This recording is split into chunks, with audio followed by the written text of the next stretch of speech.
শৈলকুপায় আধিপত্য বিস্তার নিয়ে পূর্বশত্রুতার জের ধরে দুপক্ষের সংঘর্ষে আহত ৮। ঝিনাইদহের শৈলকুপা উপজেলার নিত্যানন্দপুর ইউনিয়নের শেকরা বাজারে স্থানীয় দুই গ্রুপের মধ্যে আধিপত্য বিস্তার নিয়ে সংঘর্ষের ঘটনা ঘটেছে।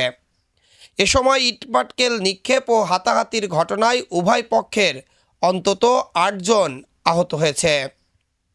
আজ শুক্রবার ২৯শে মে রাত 8:30টার দিকে উপজেলার শেকরা বাজারে প্রায় আধা ঘন্টা ব্যাপী এই সংঘর্ষ চলে। এ সময় শহীদ বিশ্বাস, দানেব, শাহিন বিশ্বাস, বাবুল বিশ্বাস, এনামুল বিশ্বাস সহ বেশ কয়েকজন আহত হয়।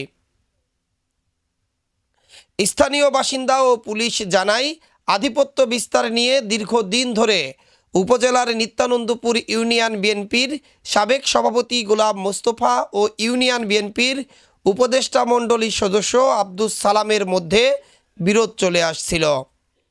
এরই জের ধরে আজ রাত 8:30টার দিকে শেকরা বাজারে উভয় পক্ষের সমর্থকরা বাকবিতণ্ডা ও হাতাহাতির এক পর্যায়ে দেশীয় অস্ত্র নিয়ে সংঘর্ষে জড়িয়ে পড়ে।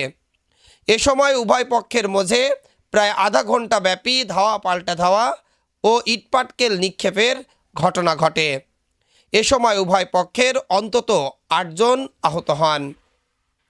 আহতদের মধ্যে শহীদ বিশ্বাস এর অবস্থা গুরুতর হওয়ায় স্থানীয়রা তাকে উদ্ধার করে শৈলকুপা উপজেলা স্বাস্থ্য কমপ্লেক্সে ভর্তি করেন। বাকিরা স্থানীয় স্বাস্থ্যকেন্দ্র থেকে প্রাথমিক চিকিৎসা নিয়েছেন। সংঘর্ষের পরই ওই এলাকায় অতিরিক্ত পুলিশ মোতায়েন করা হয়েছে।